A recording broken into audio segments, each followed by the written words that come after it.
Good afternoon, everybody. Welcome to my scripture. Welcome to my weekly Scripture for Thought video show. I'm your host, your most conference call Bible discussion leader, conference leader who goes to the Lower Manhattan Church of Christ, who's a Bible study teacher, and who's a Reverend-Material Reverend-Material disciple, Anthony T.Z. Walker. I'm right here. Hey, how you doing, bro? Want to be my guest star? Yes, hey, this is my business entrepreneur friend, Anthony. Yes, the voice. Yes, indeed, the people's choice, right here on Pelham Park, y'all. You heard it, Fred, from one respectable guy. That's one guy that I look up to, and he's doing positive things. That's Anthony. Anthony, the entrepreneur from Pelham Parkway. Good man here, good man. Listen to this man, good man. Preacher man in the house, y'all. That's right. Yes, that's my guess.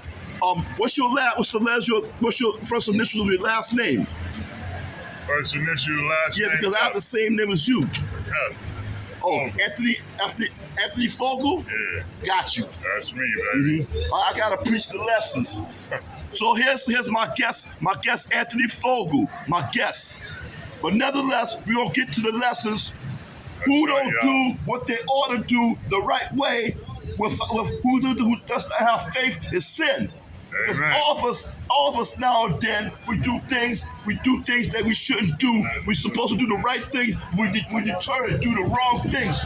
All of us we do that, myself included. When I was young, I'm no angel, but I'm a repentant, leading man of God. I ain't no angel, but here's the thing: we all fall into that trap. We all fall into that trap of the good that we're supposed to do, and we just do it and we sin because we want to do our own thing to get all worldly advances in our life and possessions like materials, monies, objects of worth. Now, let me give you the lesson right here.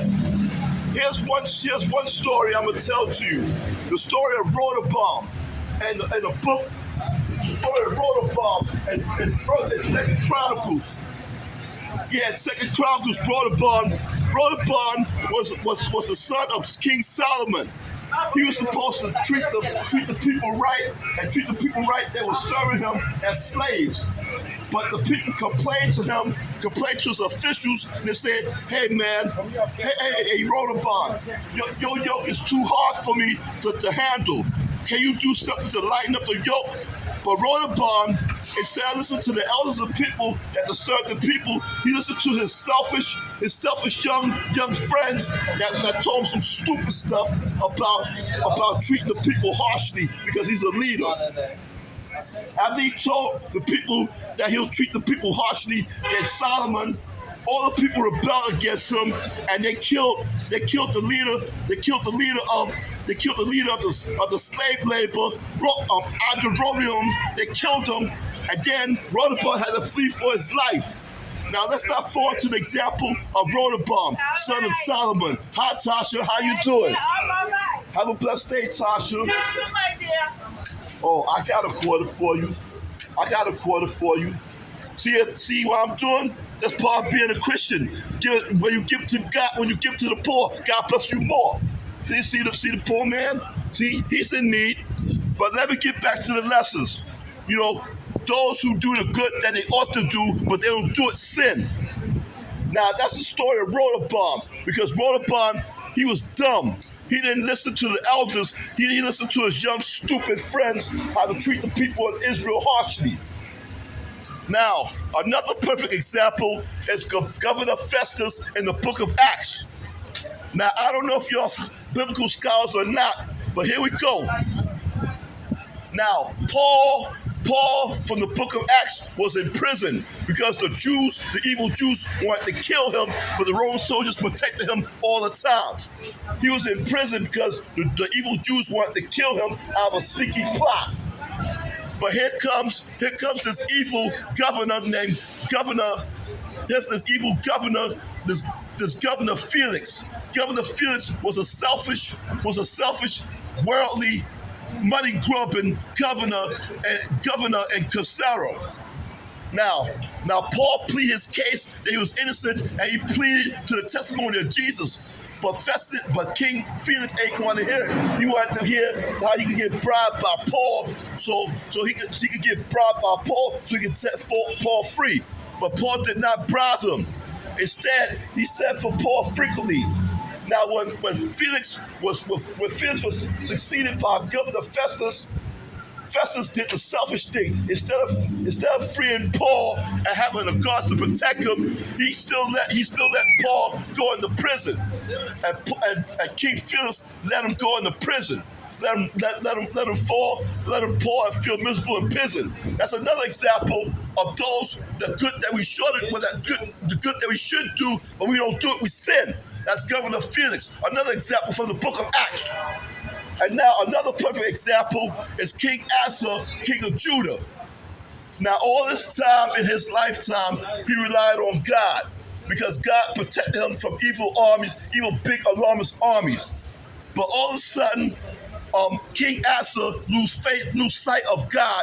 He lose sight of God, and he decided to rely on the king of Aram, because more armies was coming after him, of kingdoms of Edom, Mount Seir, and Damascus. No, Edom, Mount Seir, and another country I can't remember. But instead of relying on God, King Asa relied on the king of Aram for protection. And then one of the seers, which is a prophet, and back in the days in the Old Testament, a prophet used to be called a seer. The seer said to Asa, since you did not rely on God, but you rely on the king of Aram, now you'll be at war with the rest of your life. And Asa was on the war of the rest of his life until he died. That's another example of those who's supposed to do the good they ought to do, but to do it sins. And now that leads me to the last point, and James chapter 5, verse 16, which says, those who do the good what they're supposed to ought to, but doesn't do it sins. But nevertheless, that goes to my point. No matter what, don't fall into those bad examples of scriptures. Do the right thing. When you see a good opportunity to be righteous, do the righteous opportunity to be righteous to shine in God's sight. Do not fall in the trap. Don't fall in the trap like King Rehoboam, like King Asa, like Governor Felix of the book of Acts. Do not fall into that trap. Remember, always do the good. Always make every opportunity to do the good that you ought to do to be good in God's sight. Now, as for Impella Parkway, yes, as for Impella Parkway, as for the weekly scripture of thought show, I'm your host, your most conference call Bible discussion leader from Lower Manhattan Church of Christ, which is the Big Apple Church of Christ, Bible study teacher, and Reverend-Material disciple, Anthony Walker. I'm here to say bye-bye to the poor beggar, that's my guest. The poor old Spanish beggar is my guest. And Anthony Fogul, which is my business entrepreneur friend, is my guest. As for the weekly scripture for Thought Show, I'm going to wrap the show up saying bye-bye, see ya, bye-bye, see ya.